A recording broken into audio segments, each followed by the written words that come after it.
And when it stood up, it was about around 8'3" to about 9 foot tall.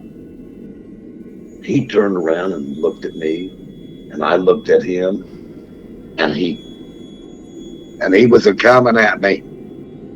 I knew I was going to go into shock. I could feel it. Them claws that he had on his hands was probably at least. I was so frightened and scared. I've never been so scared and frightened in my entire life. I feel so bad about it. I mean, I could sit here and almost cry. They seen that monster. I mean, it was something that I could not never, ever get out of my mind. I still can't get it out of my mind. It's been since 2009.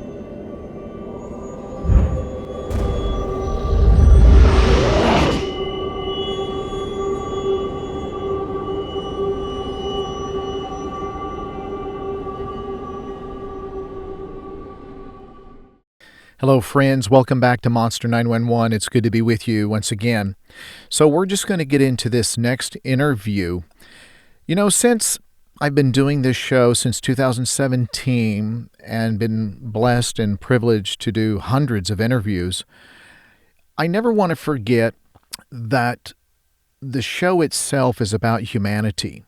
Yes, it's about what people unfortunately come in contact with, see, and encounter, but it's really about another human being or group of human beings seeing something that's not supposed to exist, that's unimaginable, and how they respond to that sighting, how they respond to the encounter, what they do, who they talk to, and how they conduct their lives afterwards. You see, these encounters you never, ever forget. I just try to help people navigate and cope with what they've seen.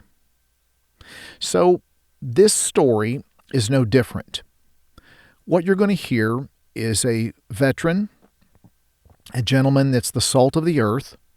I found him to be extremely credible and just a new friend.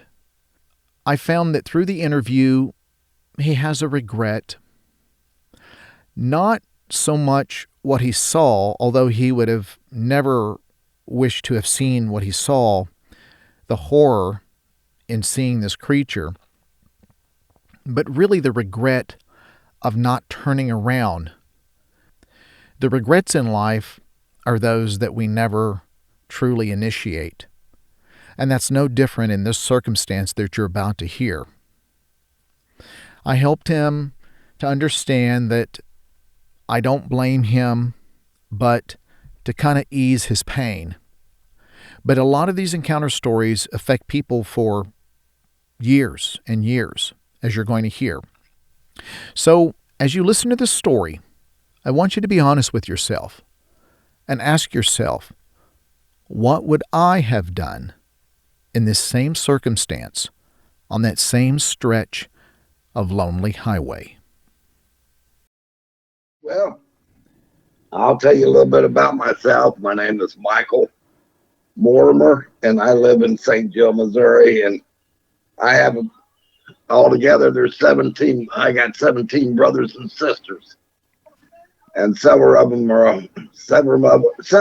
are all passed away now. I mean, and my mom and dad, they're passed away too now, and there's only 3 of us left in the whole family here. Well, anyway, I got a sister that lives over here in LaHonta, Colorado. And I was over there visiting her, and it was about around, I think the date was about June the 9th, and 2009. And I decided, well, I should get home here before too long, so I better head out. So I left about 8 o'clock that morning, and I went up towards this I went down Highway 50 first, and then I went up Highway 287. It's going towards like North Colorado. You're in North Colorado. 287 highway runs up north there. Okay. Well, I got to this little bitty town called Wray, W-R-A-Y, Colorado, and I decided, well, I think I'll see what Nebraska's got. See what what part of this country looks like, Mm-hmm. and I decided to go down 3 and 34. That's the highway going towards 136, which connects into Beatrice and on into St. Joe in this area up north there. So anyway, I started running down the highway 3 and 34, and there was some construction stuff going on there, and that's the way it is. When you're driving, you got construction through there. Oh yeah. Yeah, you know how it is. Oh yeah. I've been through a lot of that. A lot of construction, and so anyway, I started going down 3 and 34, and it veered off. Veered off to go to Omaha, Nebraska area, and I was going down 34. Well, it's still 3 and 34, but it's 34. You know what I mean? Mm-hmm. 3 veers off from 34. Right. Well, I was going down 34, heading towards 136 highway. So I got to this little town called Arapaho, Nebraska, and I was right in about the middle of the highway, kind of, and I looked back in my rearview mirror, and I didn't see nobody for miles and miles. I mean, there was nobody around. There's nobody. And so I looked forward and looked up forward, and there was nobody in sight for miles. I mean, just for miles, there was nobody. So I come to this little spot in the road where it took a downgrade shift into about a 21-degree shift. It was going downhill. And I said, boy, this is going to be a beautiful day, Mm-hmm. And so I thought, and to myself, well, hell, I'll roll down these windows and I'll go ahead and head on down this road here, Well, what it did was it went down this hill and then run across this, like a valley, for about 1.5 miles. And then it came back up this hill, and you could see all the way across to the other side, And so I thought to myself, well, shoot, I'll just go ahead and take my time. It's a beautiful day with about 75 degrees outside. And I thought, boy, this is going to be beautiful today. So I started going down that hill by doing about 45 miles an hour, because I had a little bitty car. It was a Geo Metro 5-speed. And you know how them 5-speeds are. They just kind of bog out a little bit if you're only doing about 30 or 40, Mm-hmm. 45, Right. They slow down when you slow down, Right. Yeah. So here I was going down this hill here. And I happened to looking around. I was looking around, and I looked over to my left-hand side, and I said, oh, my Lord, that looks like a bear bent over. And I said, boy, this is going to be exciting to me. That's the first bear I ever seen.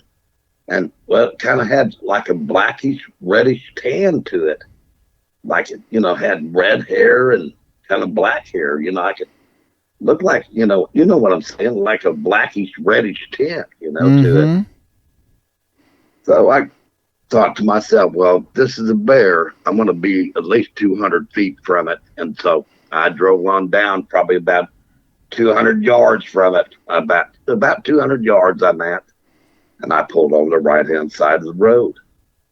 And, I put the car in neutral and I put my foot on the brake and I turned my body around where I could look out the window and look to my left here.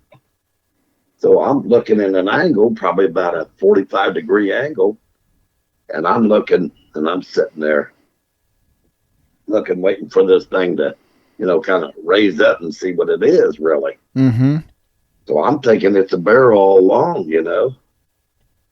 but it really wasn't a bear at all. This is no kidding. This thing stood up. It had it was eating something. I don't know what it was eating. It was eating something, but it had like a German Shepherd face looking, with pointed ears. And it stood up, and when it stood up, it was about around 8'3" to about 9 foot tall, somewhere's in there in that area.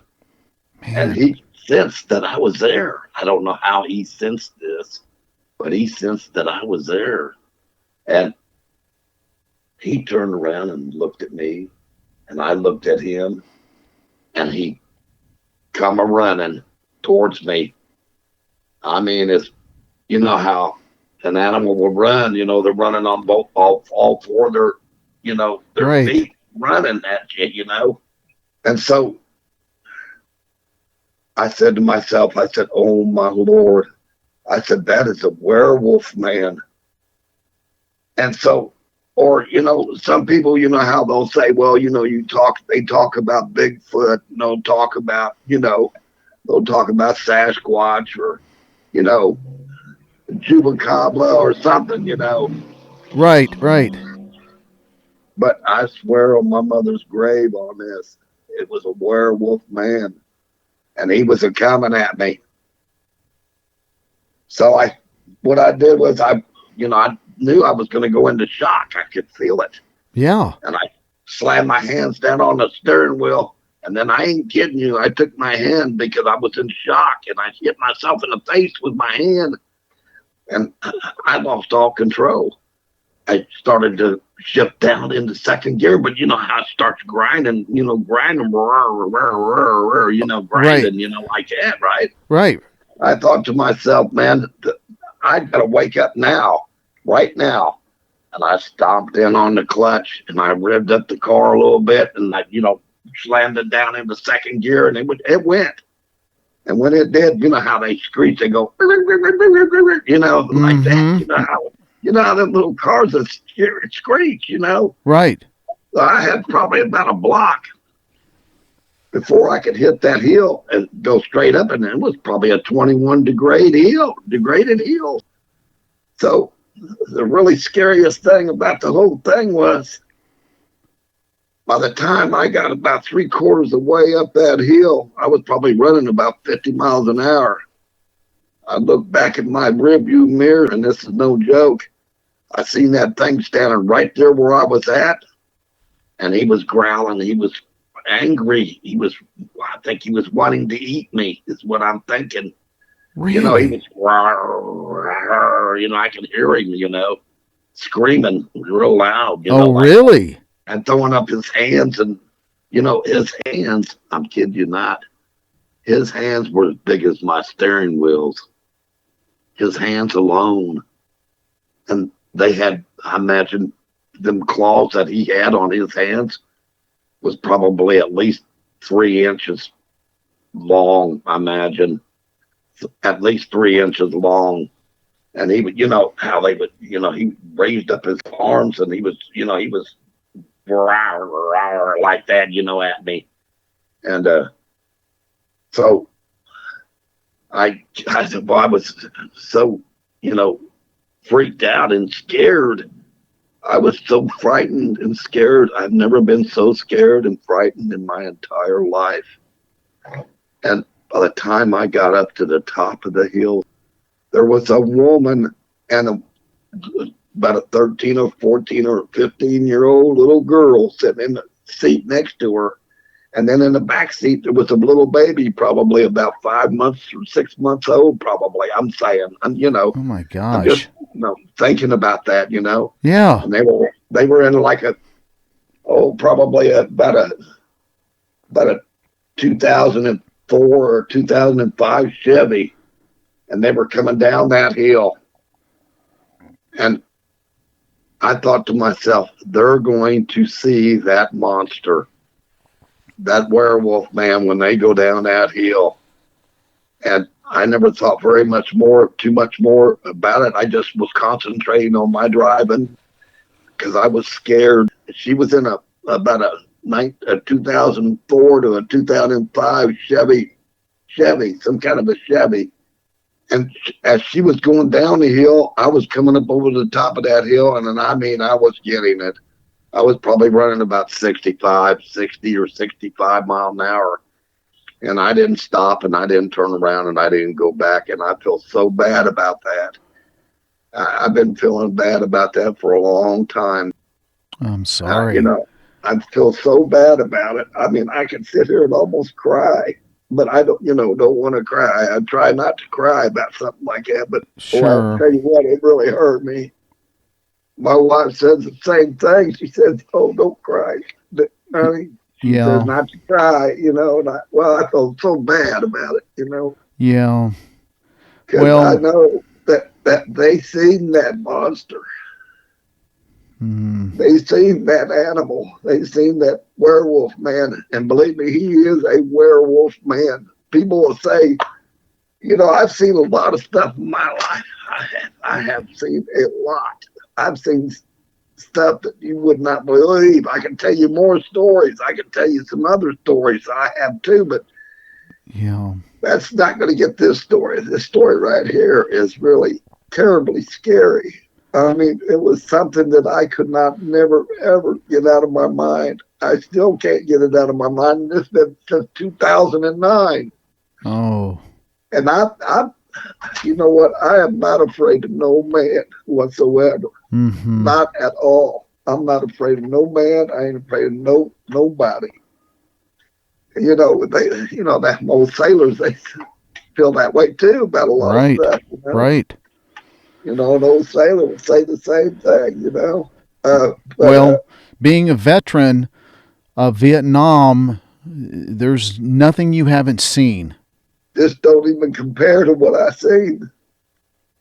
I thought that I could, don't get me wrong, I'm going to try not to cry or nothing. I'm trying to keep from it. I really am. Sure.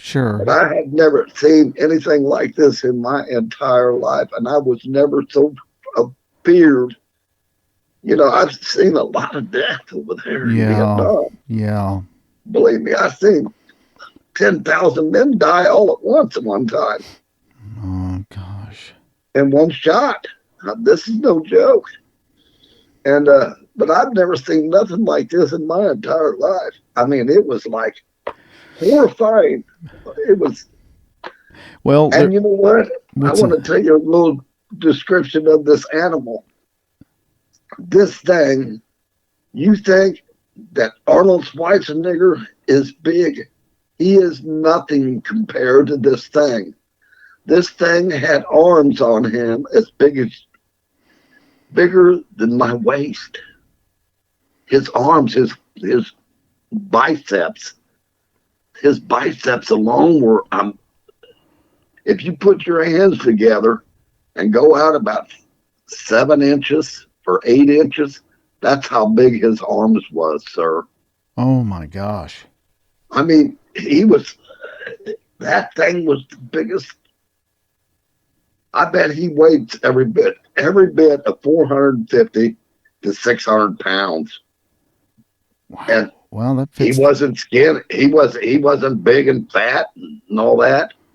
He was nothing but solid rock muscle, man, like an upside down Christmas tree. I kid you not. And his feet looked like dog's legs. You know how dogs got that leg there? Yeah, like that reverse dog hawk? Yeah, that's exactly what he kind of looked like. But his hands, I bet his hands, from his hands to his elbow, were 5 foot long. Oh, my. At least 5 foot long. And his elbow to his shoulder blade, I bet you that was another 2 foot long, maybe 3 foot long, maybe 2 foot at least anyway. And his arms, I swear, you know how Hulk Hogan, I did time with Hulk Hogan in the war and stuff with Lou Ferrigno and this Jesse the Body Ventura. You've heard of Jesse? Oh, yeah. Yeah, Jesse. I know Jesse real well. And Jake the Snake Roberts and all them. Yep. You know how big Hulk Hogan's arms are, which they are 24-inch arms. Right. This thing had arms on it probably about around 45 or 50 inches. What? he had at least 50-inch arms, man.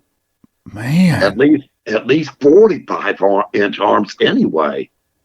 And his legs, oh my Lord, them legs were just huge. I mean, huge. And this thing stood at least 8 to 9 foot tall. I've never seen nothing like this in my entire life, sir. Nothing. I'm kind of calmed down now. Yeah. But I'll tell you something. You talk about, people, people don't get it. People do not get this. I mean, if they seen this thing, they would all be puking. They would be puking. I mean, literally throwing up, because this thing was so massive big, man. It was the biggest, terrifying thing that I have ever seen in my life. And I think it knew that I was afraid of it. Well, of course, Really? I just bet you that this thing knew that I was afraid of him. I mean, he could see the fear in my body. He could feel the fear in my body, I believe. Because I think he knew, like, don't ever come back this way. Yeah. That's what I mean. Don't ever come back this way, because you're not going to like it when you come back this way. Right. You know what I mean? Yeah, yeah. So as you're going uphill, did you pull off to the side of the road and then you No. when you saw this creature, you were not stopped? No, sir, I wasn't stopped. I was looking in my rearview mirror, looking back at him. No, when you first saw it, did you see it up ahead, down in a ravine, or repeat again how you saw it? Okay, so what I was doing was I stopped at the top of the hill.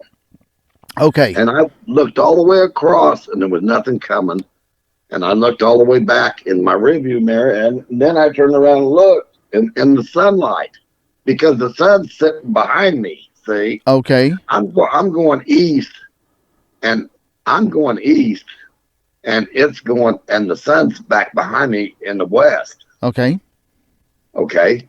So now I stopped right there because there was no cars coming, Right. So I rolled down my window, and I said to myself, oh, dear Jesus, dear God, this is going to be a beautiful day.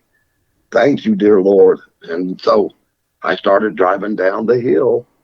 It was like a 21 degraded hill that went downhill, see? Right. And then off to my left-hand side is where I seen it. It was like in a kind of like a little creek or something over there, like that or something. Was this down in the bottom, or was this still high up? This was down in the bottom. Down in the bottom? I'll tell you what, though, there was Milo growing there. And you know how tall Milo gets. Yep. It probably gets about 3 or 4 foot high, maybe. Mm-hmm, that's right. Well, his back, he was bent down. He was bent down. Well, like his body was almost as big as kind of like a bear. It looked like a bear to me at first, Okay. And then I thought to myself, well, you know what? This is the first time I have ever seen a bear in Nebraska. I've never seen a bear in Nebraska before. Right. How far away do you think in yards it was from you? At that point right there? When you first saw it in that Milo? In that Milo, it was probably about, I'm going to say it was probably 50 yards from me at that point. Oh, that's not very far. No, that's not very far to me. I mean, not from where I was at that time. Right. Going down that hill and looking off to my left. Because I even actually slowed down because I was doing 45. Gotcha. So I slowed down to about 25, and I said, what in the heck is that? Right. And so that's what it was. It was a bear. I thought it was, this is a bear or something, This is nothing. I'm kind of, because I've seen a lot of bear in my time, Sure. So you're still moving forward. You didn't stop. No, I didn't stop. And I thought to myself, you know what? I'll go over here and I'll get off on the right-hand side of the road here so no cars hit me, you know, Right. in the middle of the road in case there is a car coming. So you You pulled know, over at that time? I pulled off on the right-hand side of the road there where it was a gravel part of the road there. Okay, and that's where you stopped. Yes, sir. Okay, That's so where I you stopped, about 200 yards away from it. 200 yards away. Yeah, I'll say not 200, probably. I'm going to say at least a block away from it. Okay. So you saw it, and then did you go past it a little ways when you pulled over? Yeah, I went on. I went on down a little bit. You're probably right. I probably went 200 yards or Okay. 150 yards away from it. Yeah, I'm just trying to get a mind's eye of what you're telling me, and for the audience too, is that you Sure. saw it, it was close, but then you went ahead and went up a little ways and then pulled over off to the shoulder into the gravel area so you wouldn't get hit. And so now you're past it. You're a little further in distance from it, and That's right. and That's then correct. and so its back was toward you. It never really looked at you as you approached it, but Yeah, as I went down, as I was going across it, it's fast, you know, on down there. It probably just thought that I was just a car and I was going by, you know. right. That's what I'm thinking. But it didn't realize that I was there until it looked up. And then it sensed me. I don't know why or how it done that, but it sensed that I was there looking at it. So when It could feel me, you know. yeah, so it was down in this Milo, and then when it turned, did it turn its upper body or just stand up and turn? Yeah, what it did was it stood straight up with both of its hands. You know, I could see both of his arms and his muscles and everything that thing had on him. And you know what? To come to find out, it wasn't black at all. It was black from the dirt, but it was like a reddish kind of a color, you know, a Yeah. red tinted color, you know. Okay. When he stood up, you know, when it stood up, he was all red looking, like a reddish, brownish looking animal, you know. That's interesting because I had a couple of eyewitnesses close to where I live around here, just outside of Cleveland, and they spotted one that was red. And they both, I think they both saw the same one, but they both indicated that the color of this was like it was sometimes the cedars, when they go dead around here, they go a red or an auburn color. And That's what I mean by a red or an auburn color. It might have looked. That's the way it looked to me. You know, because I can't express all them colors to you, you know. right. But it looked like it was a reddish, kind of auburn color, brownish looking color, you know. Yeah. Like I can't hardly, like not a gold color, but it's more like a brownish, reddish looking color, Yeah. you know. How long did you look at it before it finally knew it saw you? Was it there 10 seconds, 15 seconds? Oh, it was there probably, let me see here. I'll say it was there probably since I started looking at it and was watching it there. Yeah. When he raised up and he turned his body, and then I don't know how he done this or what he was thinking, but he turned his whole body around to me, looked right at me. Uh-huh. And as soon as he turned around and looked at me, I said, "Oh my Lord." I said, "That thing," right, and it had teeth on it, man. It had teeth like a German Shepherd, but his canines were like huge. They were about like 3 or 4 inches big, man. You know how they come on this, you know, you've seen it, right? Okay, I'll tell you the prime example. You ever seen the movie Van Helsing? Oh, yeah. That is exactly what I saw, man. That werewolf right there, man. That's You know exactly. Van Helsing? Oh, The yeah. That's the same That words. is the Van Helsing was the werewolf, right? Yeah. Well, And he that is became a exactly werewolf. what I seen until that girl gave him that potion, you know, that stuck him, you know, where he came back to himself. But that's exactly what I seen, man, right there. And Wow. that thing was, oh my Lord, it was huge, man. It was treacherous. I mean, treacherous that thing was. Did you ever see the interviews that I did with my buddy Wiley Dave? No, I did. Yeah, I did. I think I did. I think I seen a couple of them. I was watching you that day. I mean, you know what I mean? Yeah, he described the one that he saw back in 2003, exactly what you just said. I asked him, and I've asked him dozens and dozens of times over the years, what best describes what you saw? And to this day, he said the movie that was out at that time was Van Helsing. He said, take one of those werewolves and paint it black, and that's what I saw. Give it yellow eyes, and that's what I saw. Yeah, that's exactly what I saw, man. Lance was Wow. like that Van Helsing werewolf in that movie, except for, because Van Helsing was he portrayed himself as a big werewolf in there, you know. Yeah, he got That's, bit and then became a werewolf himself. yeah, he got bit, and then that's what happened to him. See, that you know what, the Lance, this is no kidding. That thing describes Van Helsing to the T. Wow. I kid you not. And I have the movie in there, but I'm not joking you. I'm not telling you no lies. I have no time for this because I'm almost 70 years old, sir. Wow. Congratulations. I am telling you the God's honest truth about what I'm saying to you. And I hope and pray to God that this goes on our records forever because they're there. They're out there. And I suggest one thing, sir. What's And that? I don't know if you ever heard this guy or not. Yeah, Joe Barger. Yeah. Yeah. Have you ever heard of Joe Barger? I know Joe.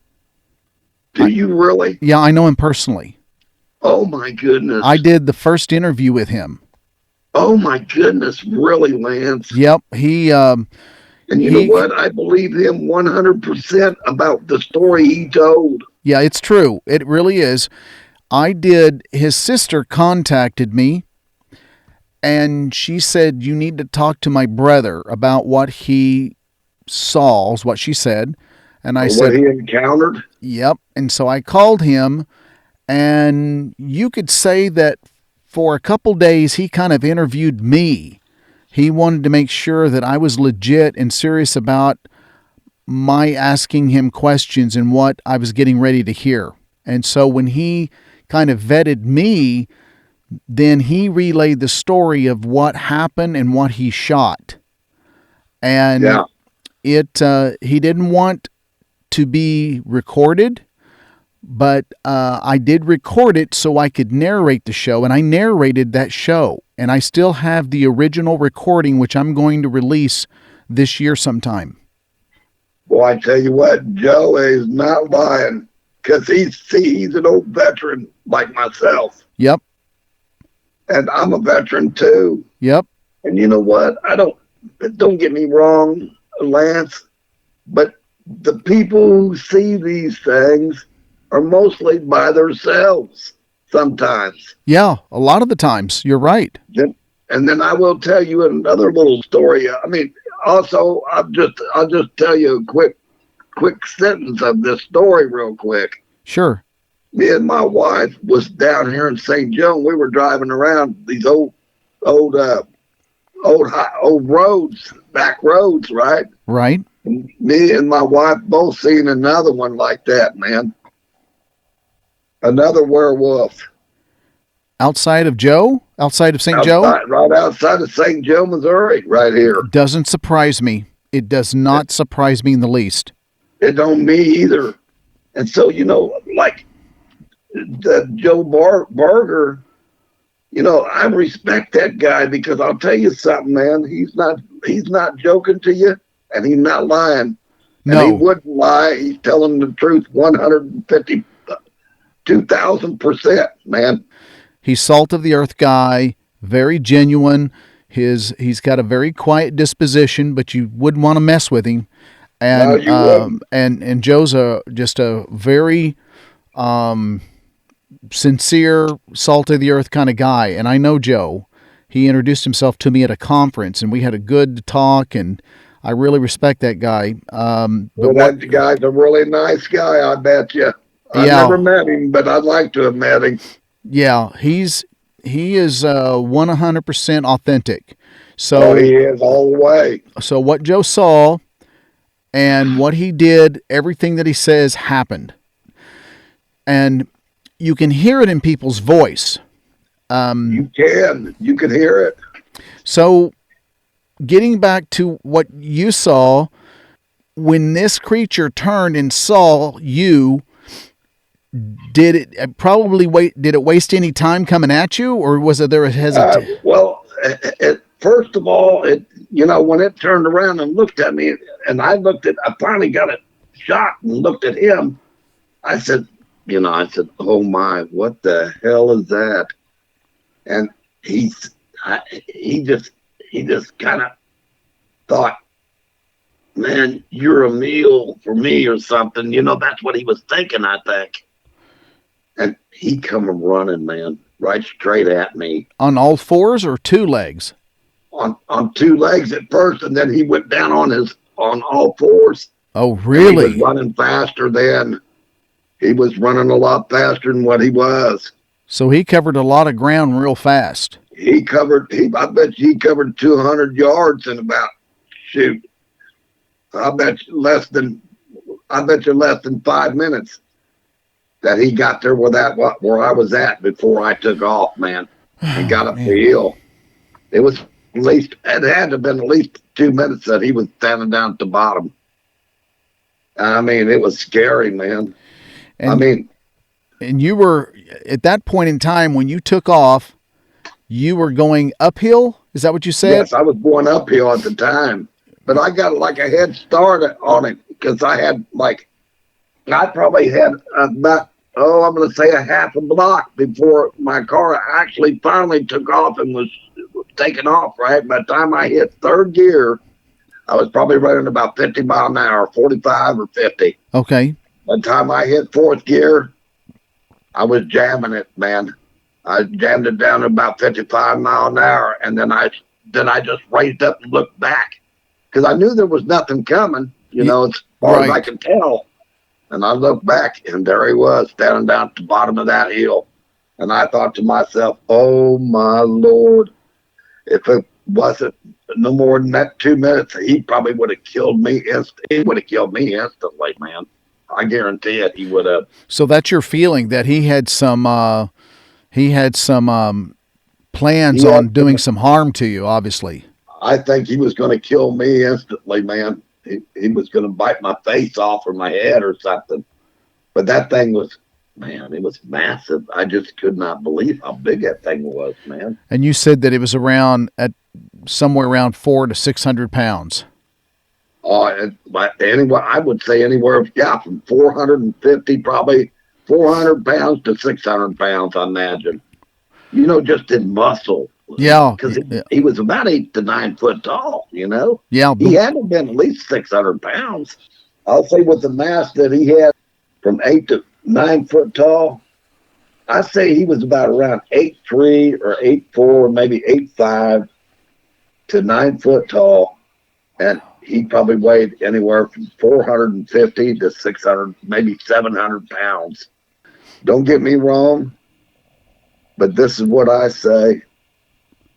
I say, anybody who goes camping, you better have a 357 Magnum or a 44 Magnum on you, and don't shoot him in the mass in the chest anywhere because it ain't gonna do no good.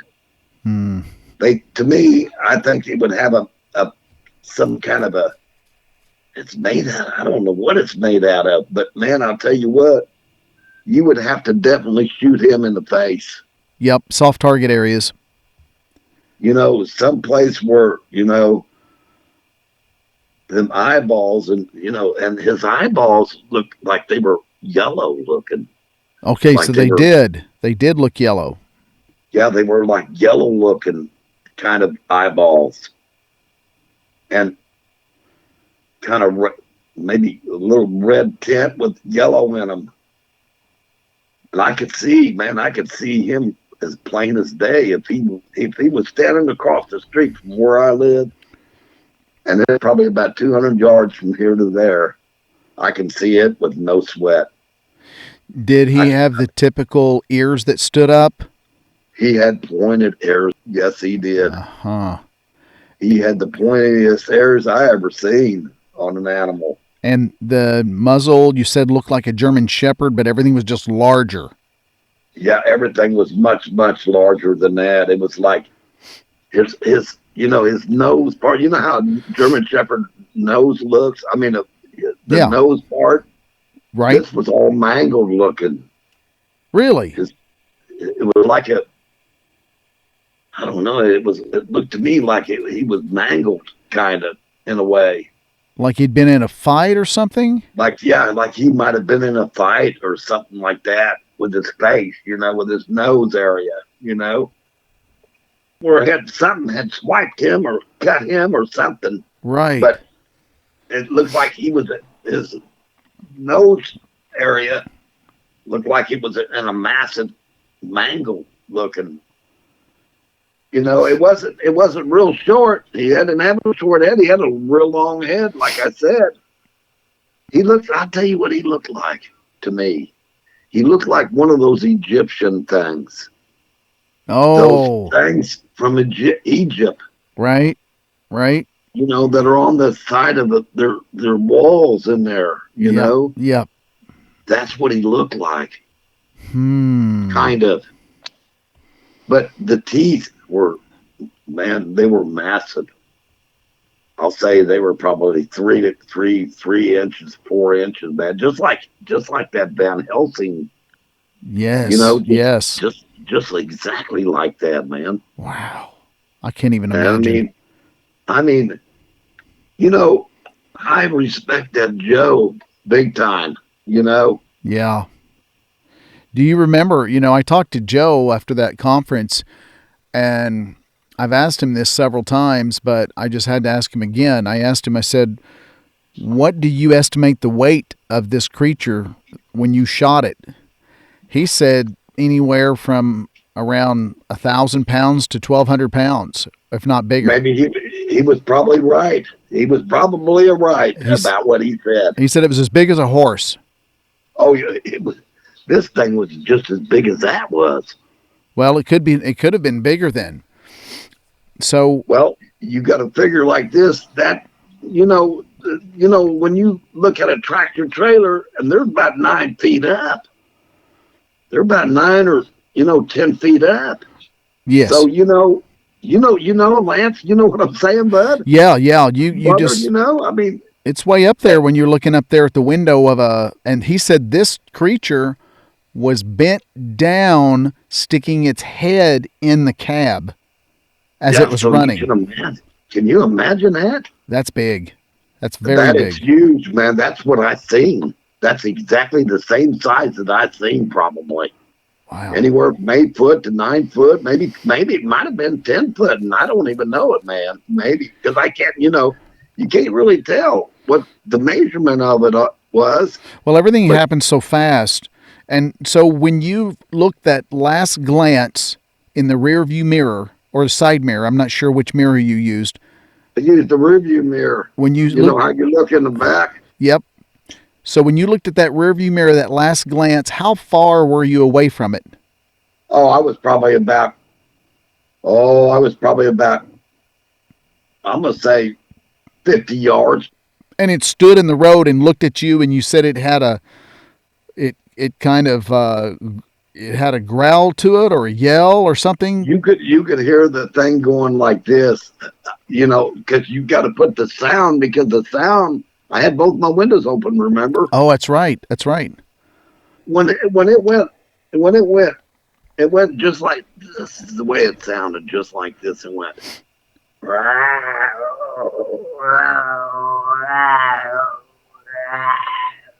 just like that, man. Oh, man. It was so scary, man. I tell you what, really, I'll be honest with you. It's a wonder I honestly am still alive to this day to talk about this to you all.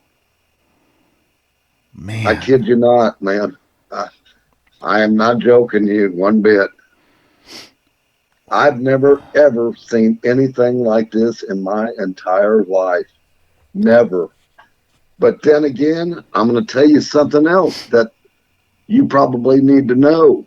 What's that? I'm not sure if you realize this or know this or something, but like Joe Barger, Mm-hmm. back years ago during the Vietnam War, they said they used this as an asset. You killed one of our assets.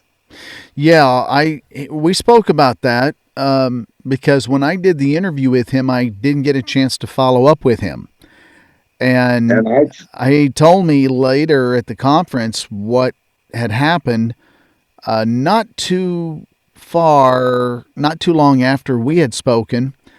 And I can't recall exactly how long it was, but he was at a way station in another state, and they told him that the weight and measure guy said, "Well, there's two guys going to come and meet you out back," and so he thought it was just a routine, check on the manifest and be down the road.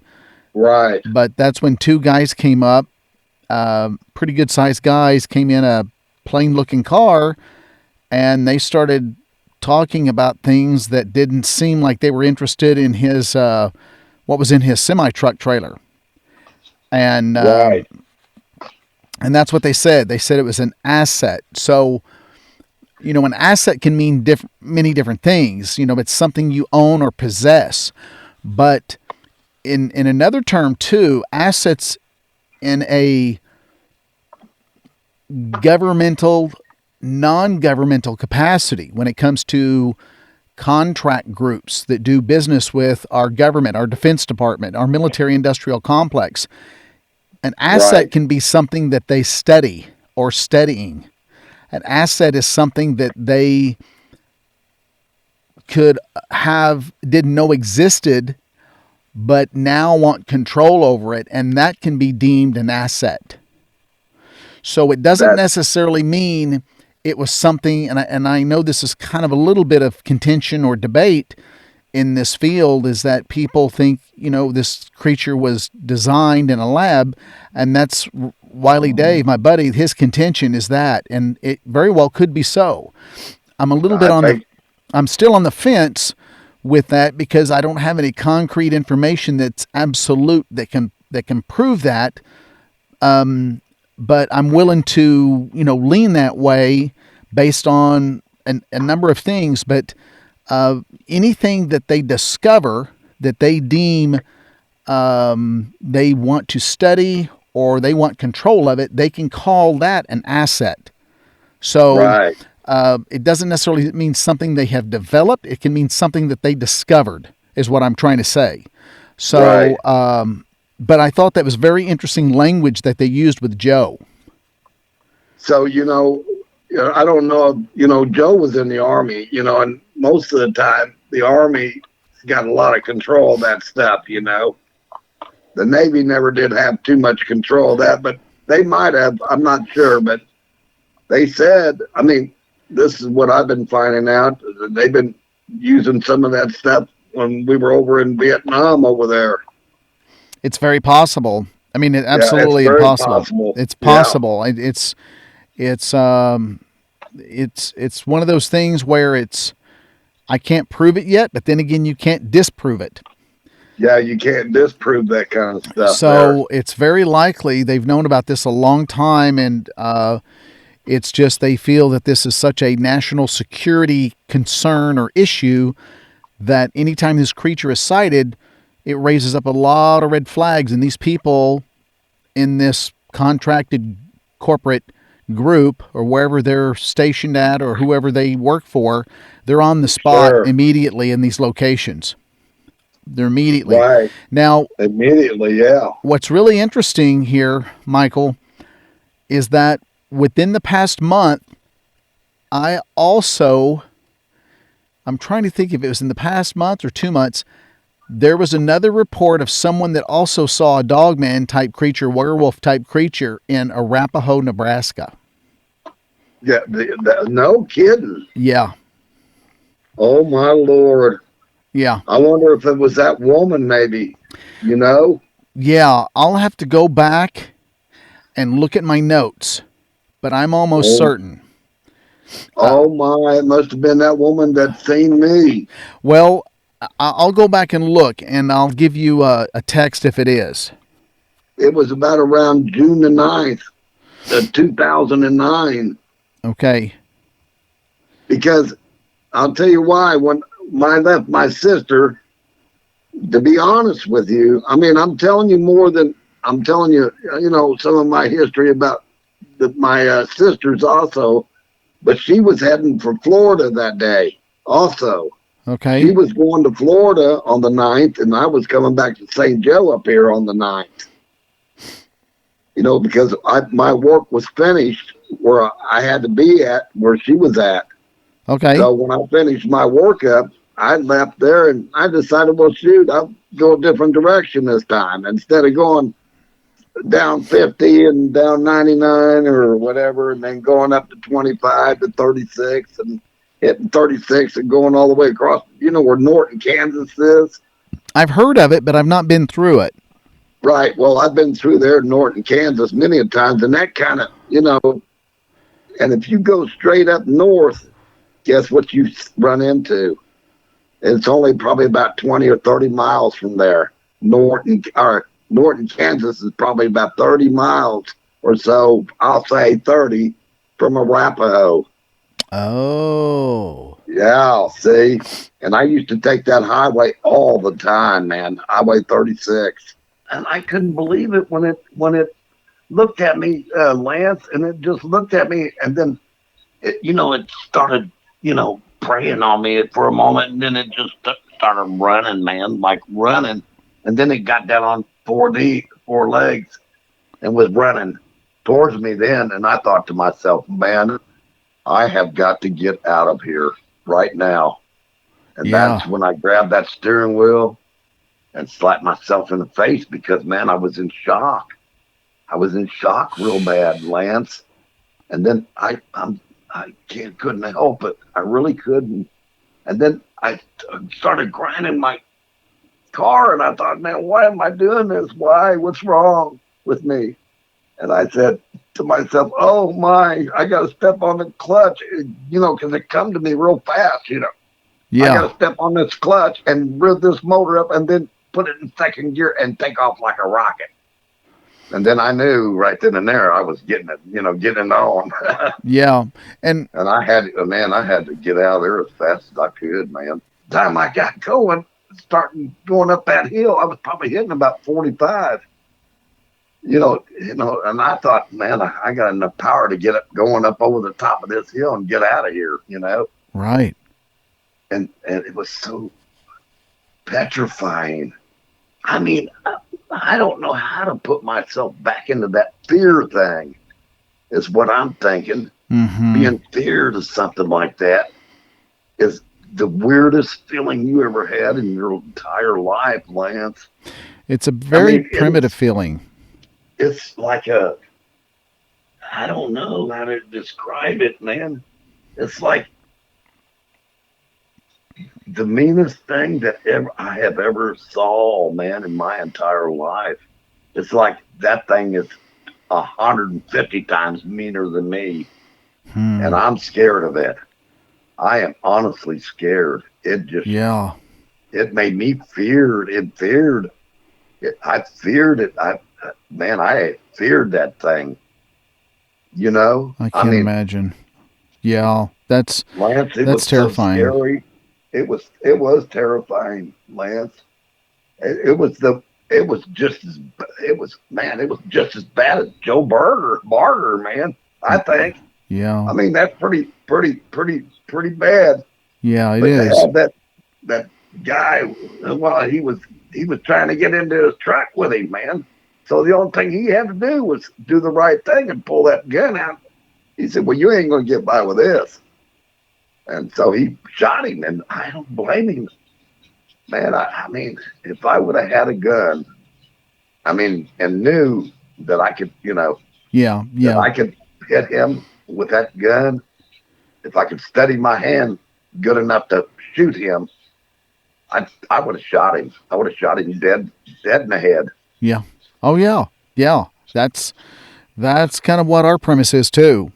Um, what an incredible account! It's just frightening and life changing. Really, it's a life changing moment. It is. It's really terrible, man, to have something like this on my mind. And you know what? It will never leave my mind. Never. No, It'll never come out of my brain ever. Never. the only It thing you, can't. yeah, Too scary, man. the only thing you can do is learn to cope with it.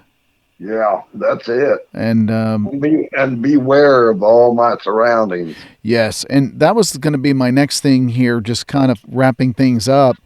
Is do you have any words, suggestions for people that? Let's start with people that say this creature's not real. What would you say to those people? Uh, Honestly, what would I say to these people? Yeah, someone that says, and I'm just gonna play devil's advocate here and just say, oh, Okay, right. you just saw a bear that was running on two legs, or you saw a big coyote, and you just had your mind play tricks on you. I mean, and they don't believe that this werewolf type creature is real. What would you say to those people that say things like that? What I would say is if I had you there and you were there with me in that moment in time and place, you think that I'm a fool because I would never, ever put you in that situation anyway. Because you would be a fool if you think that there's not. Mm-hmm. You would be a stupid fool. Yeah. Yeah, and I think, and I just kind of threw that out there because, there's Right. people that, a lot of people listen to these shows for entertainment, and that's fine. But I like to gear my shows to people that's had experiences and they're looking for answers. They're looking for answers from, Right. They're looking for something that they can have proof of. they can learn from. They can learn from someone else's encounter.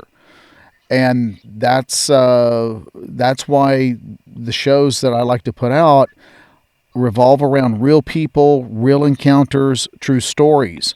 And Right. but aside from that, what advice would you have? And I've heard a little bit of it. What advice would you give someone that's traveling by themselves? There's a lot of people nowadays that are van lifers, overlanders, the people that are going solo by themselves. They may have a Right. pet. What advice would you give those people traveling by themselves, touring the countryside and everything? What I would tell them people, I would say, please, please, please beware of things that you have no idea what you're looking at when you see them. Because when you see them, it's going to make you so fearful that it might even give you a stroke or a heart attack, man. I mean, as old as I was probably at that time, I imagine I was about 54, 55, maybe 56 years old at that time. When I seen it, because it's been a few years back, but to this day, I can't get over it, Lance. I Hmm. just can't get over that. I will never get over that. Yeah. Well, it takes. You never do, like you said. It's about coping is really the way you quote unquote get over it. You're not going to forget it. You're just going to learn to cope with it in your, In my everyday, mind. yeah, in Yeah, your mind. right. And talking about it, what we're doing actually does help. Oh, yeah. It does help in my subconscious mind. It will help me. Yes, it does help because I know they exist. You're not having to convince me that they exist. So that's the problem when someone tries to tell someone, a loved one or a friend, of what they saw, because you want them to get in that state as you were, and you want them to believe you so you can tell the full details of the story. A So they lot of the won't think. So they won't think that otherwise that I'm telling a lie or some kind of bullshit.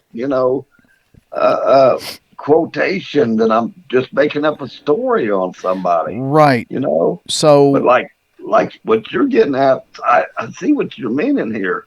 yeah, You're getting at, Lance, that these people got to really believe in this, because I'm telling you something. If they don't believe in it and they find out, they might just get killed by some chance. And I don't want to see nobody get killed from this thing.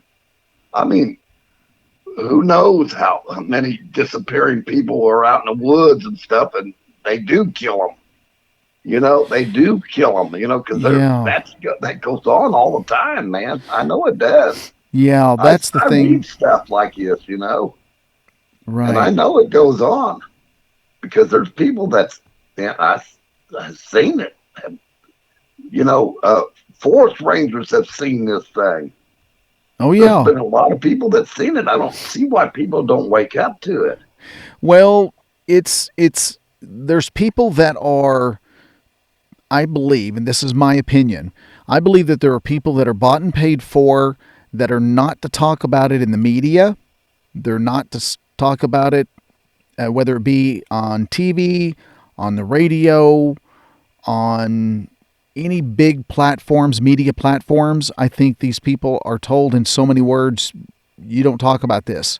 And then if they're at a state park or a national park, I think that they are these law enforcement rangers that manage these parks, and as Right, well as law enforcement officers such as highway patrol, state police, local police, sheriff, county sheriffs. I think that some of them are told by these people in this contracted agency that they call the shots, and you won't talk about this, and you won't write the official report up for public viewing.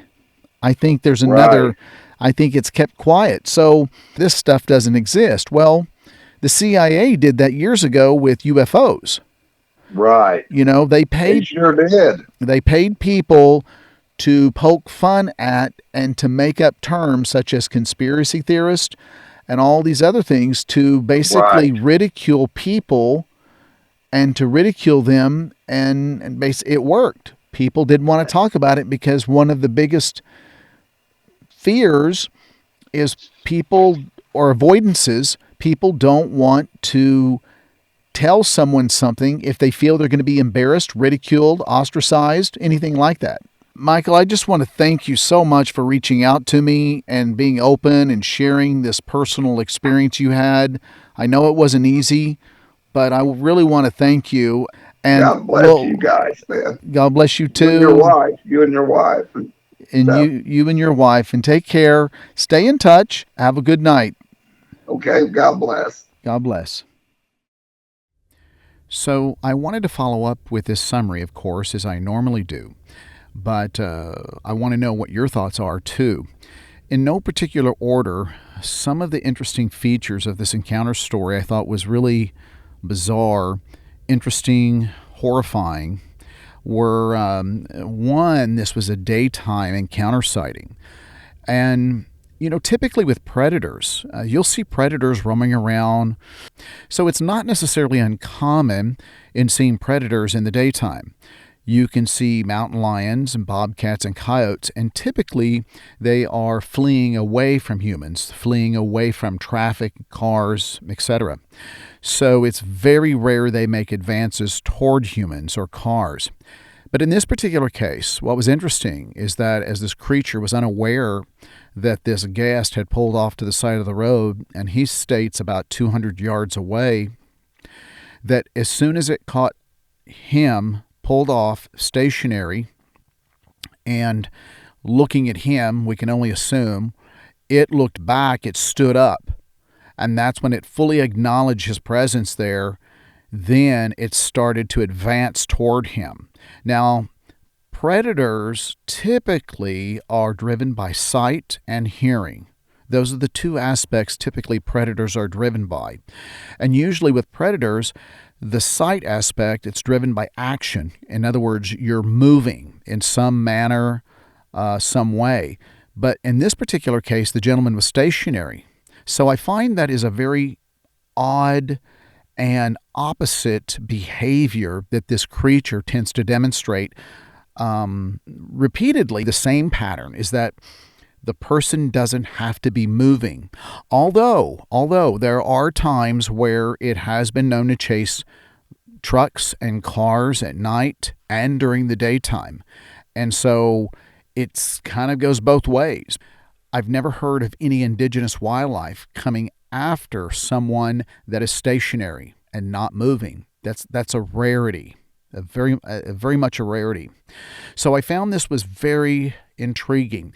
And the other part of this daytime sighting I thought was interesting is that it doesn't mind being seen for as large as it was and is. So you would think that being this large predator type of creature, that it would want to be seen in the daytime. It would want to be, hunt at night, move around more at night or in the evening hours. So being seen, it has no effect to it whatsoever. It doesn't care, if you will, to be seen. I just found that very interesting, this whole daytime sighting and encounter and chasing after this gentleman's car, or after him, rather, really. How frightening that would be on a day that you would just, you start the day out, everything is supposed to be fine and beautiful and in sunny skies, and here this horrible event took place. So another feature of this story I thought was interesting is when the gentleman was staring at this creature at approximately 200 yards, that when it stood up and was looking at the man, and the man was looking at this creature, and then he saw the creature coming after him and advancing toward him in his car, it took a second for the gentleman to process this overwhelming terror, this feeling that he had to slap himself to kind of get going.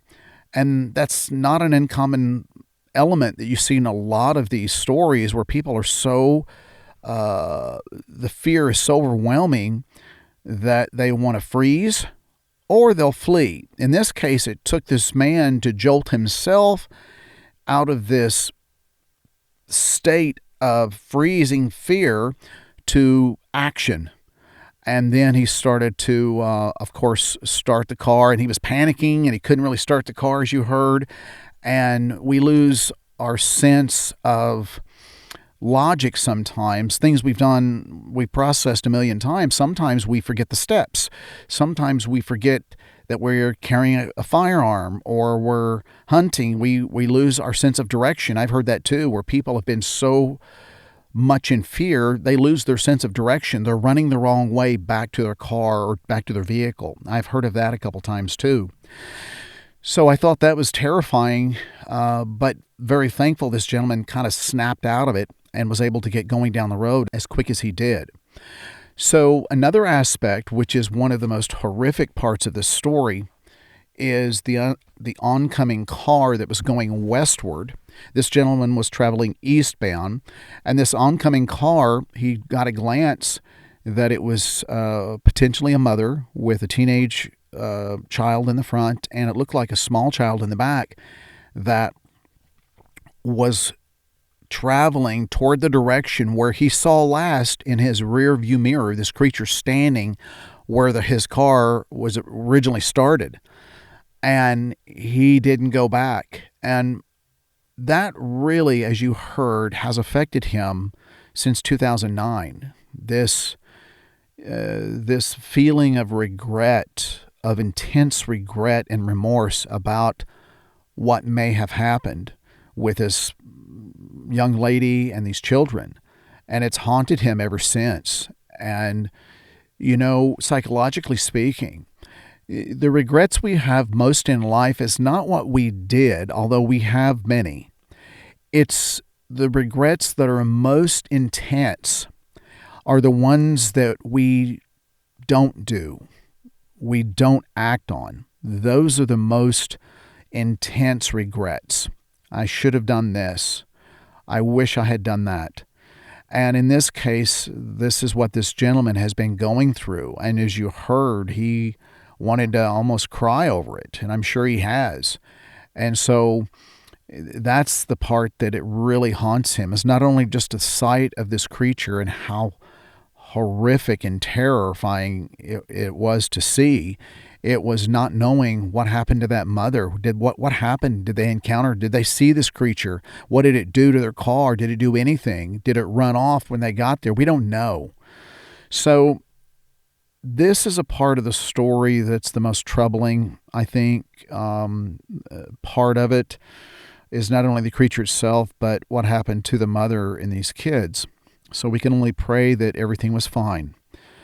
So I guess in wrapping the summary up here, I would say this.